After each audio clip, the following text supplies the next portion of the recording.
오늘 설교 제목은 땀과 눈물 그리고 피라고 하는 제목으로 누가복음 22장 39절부터 46절에 있는 말씀을 가지고 함께 은혜를 나누고자 합니다.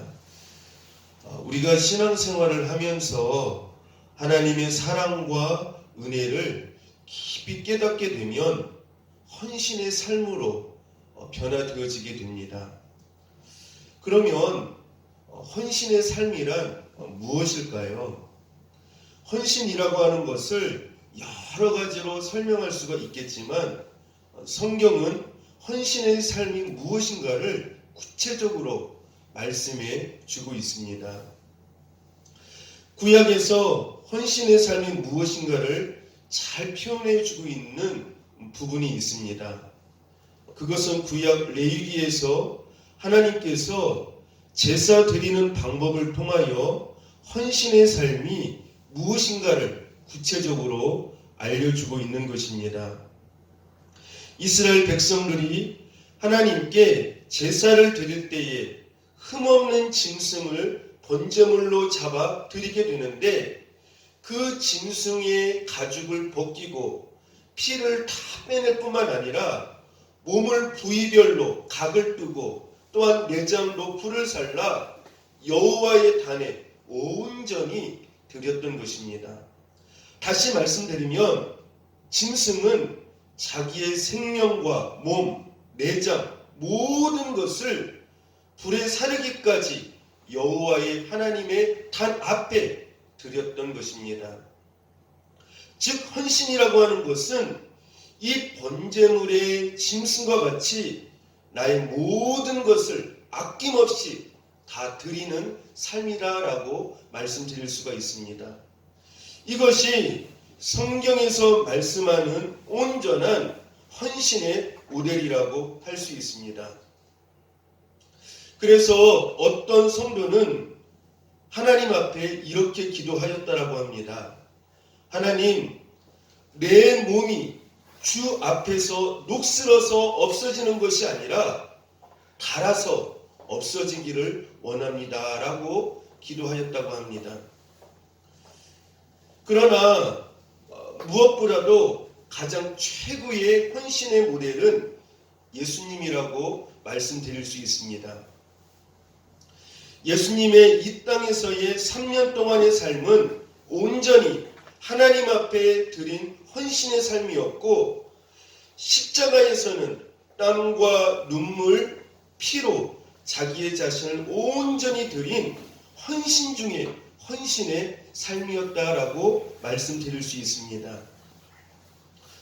오늘 본문 39절에서 예수님은 습관을 따라서 감람산에서 기도하셨다라고 말씀을 하고 있습니다. 따라서 해봅시다. 습관을 따라. 다시 한번요. 습관을 따라. 예수님은 감람산에 가셔서 기도하는 습관을 가지고 계셨습니다. 이 습관이라고 하는 것은 굉장히 중요한 말씀입니다. 3살 버릇이 몇 살까지 간다고 하죠? 80살까지 간다라고 하는 속담이 있습니다. 그만큼 습관이라고 하는 것은 그 사람의 인생을 좌우한다라고 말씀을 드릴 수가 있습니다. 여러분은 인생을 살면서 어떤 습관을 가지고 있습니까? 예수님처럼 거룩한 영적인 습관을 가지고 있으십니까? 나만의 영적인 감람산, 기도하는 장소가 있어서 거룩한 습관을 쫓아 그곳에 가서 기도하십니까? 예수님이 가시는 곳곳마다 기적이 나타나고 능력이 나타나며 하나님의 영광이 드러날 수 있었던 것은 틈틈이 시간이 날 때마다 한적한 곳, 즉 감람산에 가셔서 습관을 따라 기도하셨기 때문이었습니다. 예수님의 능력의 비밀은 바로 감람산에서 습관을 쫓아 기도하시는 그곳에 있었던 것임을 우리는 알아야 합니다. 능력의 근원이 바로 감람산 습관을 쫓아 기도하시는 그곳에 있었다라고 하는 것입니다. 여러분들도 예수님처럼 이러한 영적인 거룩한 습관이 있게 해달라고 기도하시고 또한 그러한 습관이 되기를 위해 끊임없이 노력하시기를 바랍니다. 이 거룩한 습관 하나가 따라서 합시다. 나를 변화시키고 나를 놀라운 축복의 자리로 인도하게 만드십니다. 여러분들 인생에 있어서 거룩한 습관 하나만 있어도 그 거룩한 습관 하나가 나를 변화시키고 나를 살리고 나를 놀라운 그 축복의 자리로 가게 만든다라고 하는 사실을 우리는 알아야 합니다. 그러므로 사랑하는 성도 여러분, 여러분의 삶 속에서 적어도 하나 정도는 거룩한 영적인 습관이 몸에 배이는 습관이 여러분의 삶 속에서 늘 있으시기를 축복합니다. 성도는 육적이고 세상적이며 자기 욕망적인 습관을 따라서 살아가는 사람이 아님을 우리는 분명히 알아야 한다고 하는 것입니다. 그러면 예수님은 습관을 따라서 감람산에서 간절히 기도하셨는데 어떤 기도를 하셨을까요? 사실 이 주님의 기도는 매우 무거운 기도였습니다. 즉 하나님을 전적으로 신뢰하며 온전히 순종할 것인가, 아니면 자기의 생각을 조금이라도 가미하여서 십자가를 피할 것인가 하는 문제였던 것입니다. 그래서 주님께서는 본문 42절에 이렇게 기도하십니다. 한번 따라서 해봅시다. 이르되 아버지여, 만일 아버지의 뜻이거든 이 잔을 내게서 옮기시옵소서. 여기서 말씀하는 잔은 모든 인류의 죄악이 든 하나님의 무서운 심판의 잔을 말하는 것입니다. 그러므로 예수님은 하나님의 무서운 진노가 자기에게 임하게 되어지고 하나님 아버지와 이제까지 창세 전부터 한 번도 영적으로 분리되어진 적이 없었는데 인류의 모든 죄를 짊어지심으로 말미암아 그 죄가 예수님을 덮게 됨으로 그 죄 때문에 하나님께서는 예수님을 사랑하셨음에도 불구하고 그 죄로 덮여진 그 예수님을 차마 가까이 하실 수가 없었고 또한 그 예수님과 함께 하실 수가 없었다라고 하는 것입니다. 잠시이지만 하나님과 예수님은 분리될 수밖에 없었다라고 하는 것입니다. 왜요? 예수님께서 인류의 모든 죄를 짊어지시고 덮으셨기 때문에 그 죄로 가득한 그 예수님의 모습을 보시고 하나님은 예수님을 너무나도 사랑하셨지만 그 인류의 죄 때문에 하나님은 예수님을 가까이 하실 수 없었고 잠시이지만 분리되어질 수밖에 없었다라고 하는 것입니다. 그래서 예수님에게 있어서 가장 무서운 가장 힘든 고통은 무엇이냐면은 물론 많은 사람들로부터 모욕과 조롱과 고통도 예수님에게 있어서 많이 힘든 부분이었고 또 하나님으로부터 무서운 진노의 심판도 굉장히 무서운 것이었지만 예수님에게 더욱더 고통스러운 것은 무엇이었냐면은 인류의 모든 죄를 짊어짐으로 말미암아 그 죄를 짊어지신 그 예수님의 그 모습으로 인하여서 예수님이 하나님 아버지와 함께 할 수 없었기 때문에 분리될 수밖에 없었기 때문에 예수님은 그것이 가장 큰 고통으로 자기에게 다가왔다라고 하는 것입니다. 그랬기 때문에 예수님은 아버지여 만일 아버지의 뜻이거든 이 잔을 내게서 옮기시옵소서 이렇게 기도하셨던 것이에요. 여러분들 여러분들은 인생에 있어서 무엇 때문에 고통스러워하고 힘들어하십니까? 세상의 문제 때문에요? 안 되는 것 때문에요? 기도 응답이 이루어지지 않는 것 때문에요? 어떤 것에서 실패한 것 때문에요? 내 몸이 약한 것 때문에요? 물론 이런 것들도 힘든 것이에요. 아픈 것이에요. 그러나 우리가 정말 힘들어야 할 부분이 무엇이냐? 하나님과 나와의 관계가 어그러졌을 때, 하나님과의 나의 관계가 분리되어졌을 때, 나의 죄로 인하여서 분리되어졌을 때, 여러분 그것 때문에 힘들어할 수 있는 여러분들이 될 수 있기를 바랍니다. 근데 많은 그런 성도들이 세상적인 문제, 어떤 세상에서 힘든 일 때문에 많이 힘들어하고 고통스러워하는데, 하나님과의 관계가 어그러졌을 때, 하나님과의 관계가 분리되어졌을 때, 그런 부분에 대해서는 그렇게 힘들어하지 않아요. 어떤 때 보면은 아무렇지도 않게 여겨지는 것들을 볼 수가 있어요. 여러분들, 성도의 가장 큰 근심은 무엇이냐면은 세상적인 문제 때문에 고통스러워하는 것이 아니라 나의 죄로 인하여서 하나님과의 관계가 잘못되어졌을 때, 하나님과의 관계가 어그러졌을 때, 하나님과의 관계가 분리되어졌을 때, 하나님께서 나를 향한 그 얼굴을 가리고 계셨을 때, 그때 우리는 힘들어해야 되는 것이에요. 그게 인생의 가장 큰 문제이기 때문이라고 하는 것입니다.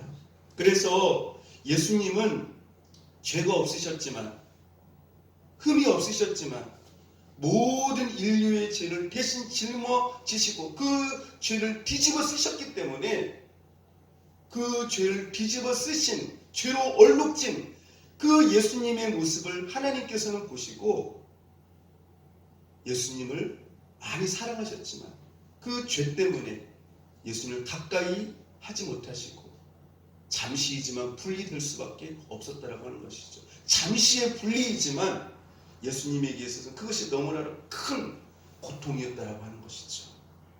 큰 고통이었어요. 왜냐하면 예수님은 창세 전부터 지금까지 하나님 아버지와 한 번도 분리되어져 본 적이 없기 때문에 그렇습니다. 하나님과의 관계가 어긋난 적이 없었어요. 그런데 십자가상에서 인류의 죄 때문에 분리되어졌기 때문에 그렇다라고 하는 것이에요. 여러분들, 우리가 하나님 앞에서 참으로 하나님 앞에 분리되어지는 것을 가장 아파하고 가장 인생의 큰 문제로 여기시면서 항상 하나님과 바른 관계를 맺으면서 살아갈 수 있는 여러분들이 될 수 있기를 바랍니다. 사실 우리가 하나님과 바른 관계만 맺고 살아가면요, 인생의 문제는 없어요. 사실은 인생의 모든 문제는 환경적인 문제가 아니에요. 내 뜻대로 되어지지 않는 것이 그것이 문제가 아니에요. 인생의 본질적인 문제는 하나님과의 관계가 어그러지는 것, 분리되어지는 것, 그것이 인생의 가장 본질적이고 심각한 인생의 문제라고 하는 사실을 우리는 알아야 합니다. 주님은 내 원대로 마시옵고 아버지의 원대로 되기를 원하나이다 하니 참으로 위대한 기도가 아닐 수 없습니다.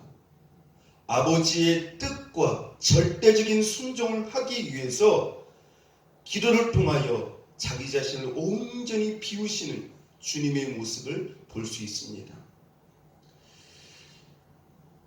내 원대로 마옵시고 아버지의 원대로 되기를 원하나이다. 이것을 통해 우리가 깨닫게 되는 것은, 따라서 합시다. 기도라고 하는 것은 자기 자신의 유익을 위해서 하는 것이 아니라 오히려 자신을 비우고 아버지의 뜻이 이루어지기를 위해서 하는 것임을 알 수 있습니다.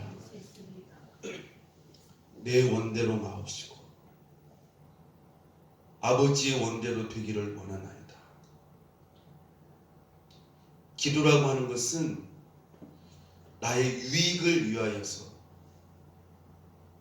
하는 것이 아니라고 하는 것이죠. 오히려 하나님의 뜻 앞에서, 하나님의 그 말씀 앞에서 자기의 요구와 자기의 뜻과 자기의 계획과 자기의 원하는 그 모든 것들을 내려놓고 비우고 누구의 뜻만이 이루어지기를 위해서 기도하는 것이에요. 아버지의 뜻만이.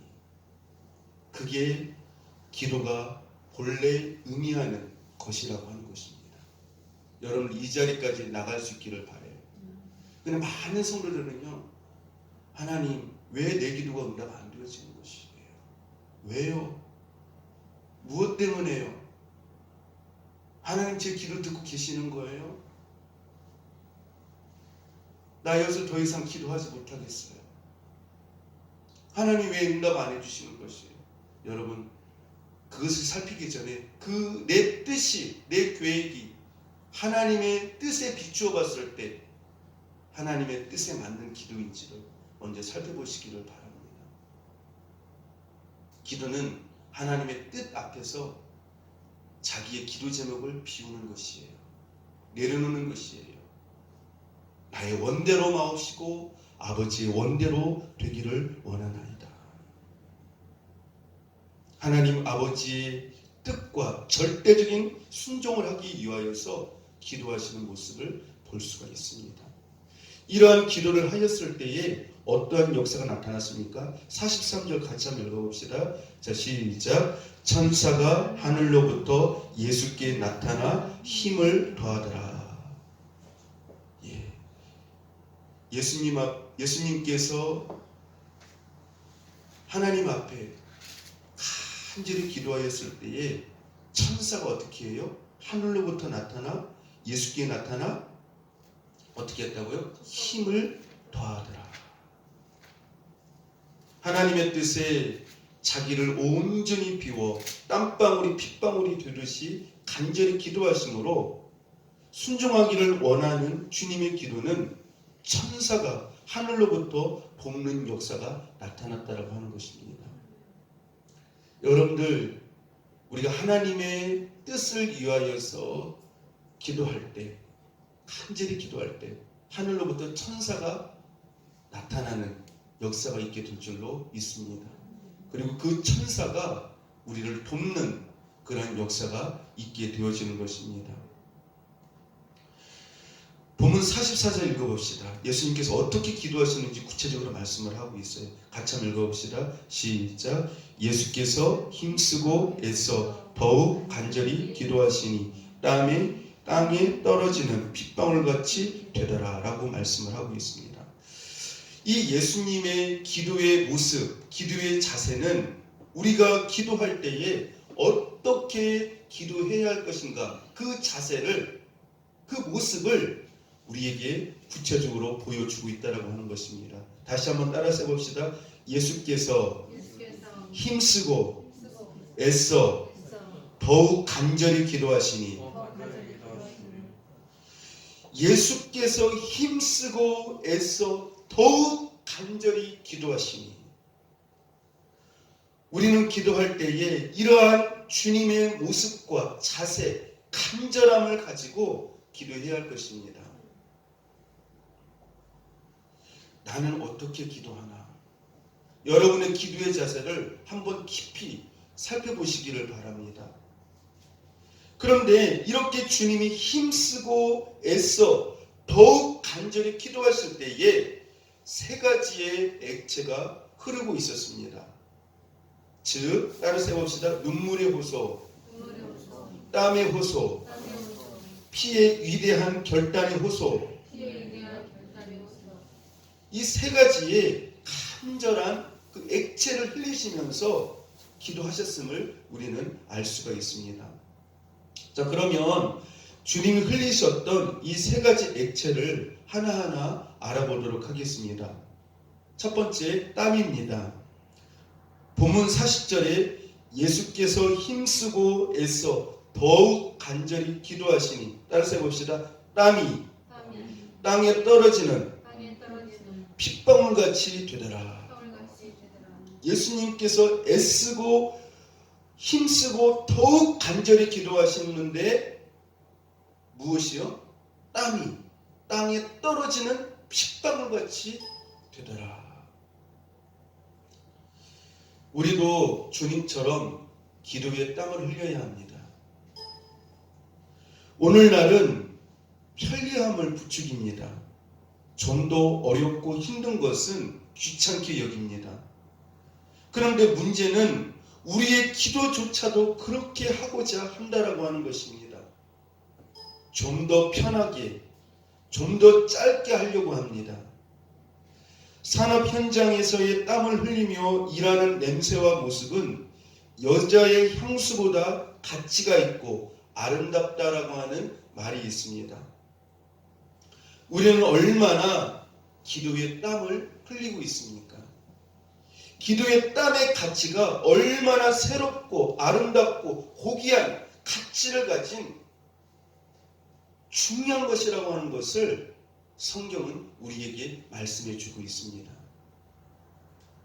두 번째로 따라서 합시다. 우리도 주님처럼 전도의 땀을 흘려야 합니다. 첫 번째는 어떤 땀을 흘려야 된다고요? 기도의 땀. 두 번째는요, 전도의 땀. 바울 사도는 어렵게 전도했습니다. 바울은 많은 어려움을 당하면서도 전도에 많은 땀을 흘렸습니다. 어떤 성도는 한 사람 한 사람을 어렵게 땀을 흘리며 전도했습니다. 예를 들어서 어떤 전도하려는 사람이 빨래가 바빠서 교회에 나오지 못하면 빨래를 대신 가서 해주었고, 집안 청소를 못해서 교회에 나오지 못하면 가서 집안 청소를 대신 해주어서 주님께 어렵게 한 사람 한 사람을 전도했다고 합니다. 이 모습은 주님 보시기에 너무나도 아름답고 귀한 모습이 아닐 수가 없습니다. 세 번째로 따라서 합시다. 교회 일을 하는데 땀을 흘려야 합니다. 왜냐하면 교회는 하나님의 몸된 전이기 때문입니다. 그리고 하나님의 몸된 전에서 일하는 것을 큰 축복으로 알아야 합니다. 그러므로 이러한 축복을 남에게 빼앗기지 마십시오. 이러한 모든 사람이 하나님의 몸된 전에서 함께 땀을 흘릴 때에 거기에 참된 가치가 있고 기쁨이 있으며 귀하고 아름다운 상급으로 인도하신다라고 하는 것입니다. 주님이 흘리셨던 두 번째 액체, 따라서 합시다. 눈물입니다. 두 번째 액체가 뭐라고요? 네, 주님이 흘리셨던 두 번째 액체는 눈물이에요. 첫 번째 액체는 무엇이었죠? 땀. 두 번째 액체는 눈물이셨어요.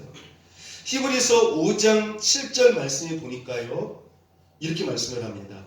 그는 육체에 계실 때에 자기를 죽음에서 능히 구원하실 이에게 심한 통곡과 눈물로 간구와 소원을 올렸고 그의 경건하심으로 말미암아 들으심을 얻었느니라.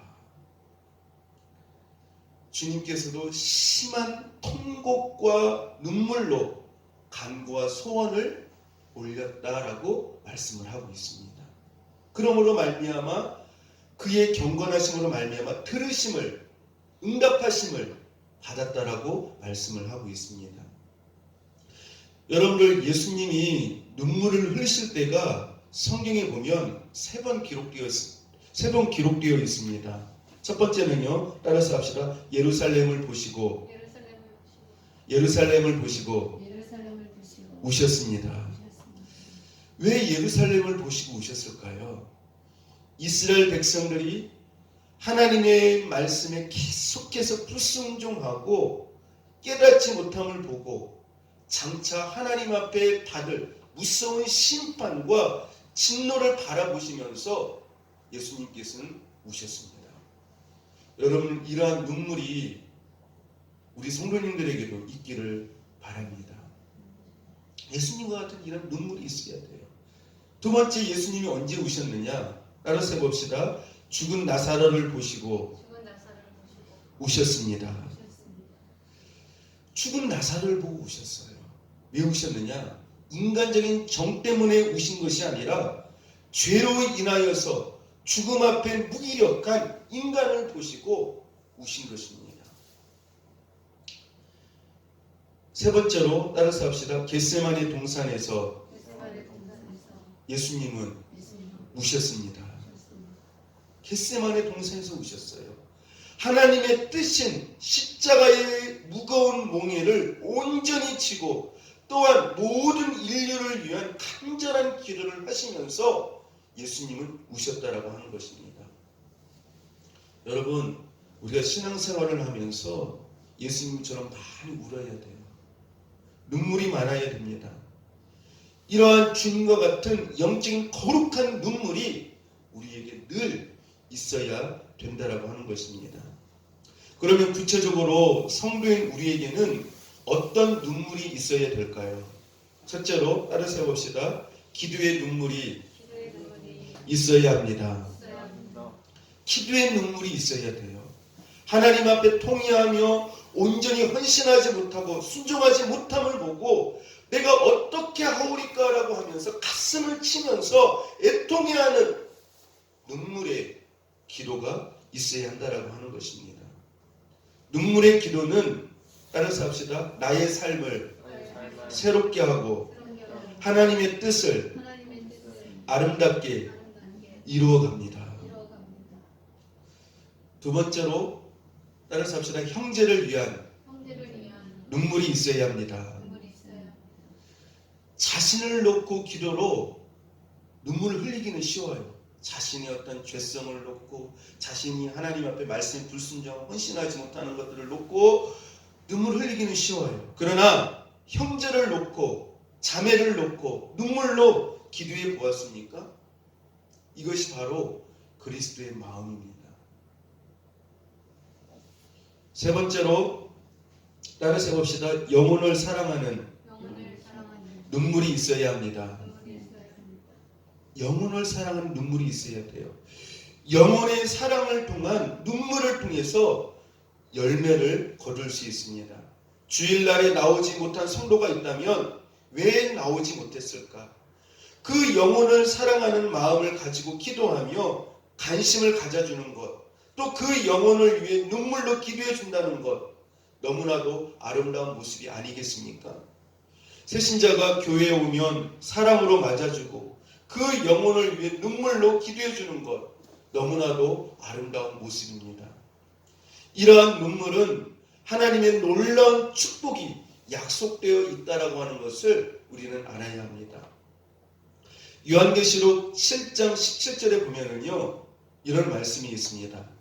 이는 보좌 가운데 계신 어린 양이 그들의 목자가 되사 생명수 샘으로 인도하시고 하나님께서 그들 눈에서 모든 눈물을 씻어 주실 것임이러라. 또 요한계시록 21장 4절에 보면은요, 모든 눈물을 그 눈에서 씻기심에 다시 사망이 없고 애통하는 것이나 곡하는 것이나 아픈 것이 다시 있지 아니하리니 처음 것들이 다 지나갔음이러라. 주님께서 우리가 이 땅에서 주님을 위하여서 복음을 위하여서 영혼들을 위하여서 많은 눈물을 흘린 그 눈물들을 예수님께서 천국에서 어떻게 하신다고요? 우리가 천국에 갔을 때 닦아주신다는 거예요. 수고했다 아들아, 수고했다 딸아 하면서 우리를 위로하시고 우리의 눈물을 주님께서 손수 닦아주시는 그러한 은혜의 자리로 우리가 인도함을 받게 되어진다고 하는 것이죠. 세 번째로 주님이 흘리셨던 액체, 따라서 합시다. 피입니다. 피예요. 자, 주님의 첫 번째 흘리셨던 액체는 무엇이었습니까? 땀이었고요. 두 번째 흘리셨던 액체는요, 눈물이었고요. 세 번째는 무엇입니까? 피. 세 번째 액체는 피예요. 구약은 피를 생명이라고 말씀을 합니다. 그래서 매우 귀하게 여기고 먹지 말라라고 하셨습니다. 피 흘림은 많은 의미가 있습니다. 겟세마네는 감람산을 말하는데 겟세마네의 의미는 따라서 합시다. 기름을 짜낸다고 하는 의미를 가지고 있습니다. 겟세마네의 뜻이 무엇이라고요? 기름을 짜낸다라고 하는 의미를 가지고 있어요. 다시 말씀드리면 주님은 기름을 짜내듯이 피의 호소를 하셨음을 말씀을 하고 있습니다. 한국 교회의 성장은 피가 있었기 때문에, 즉 피의 헌신이 있었기 때문에 큰 부흥과 성장을 가져올 수가 있었습니다.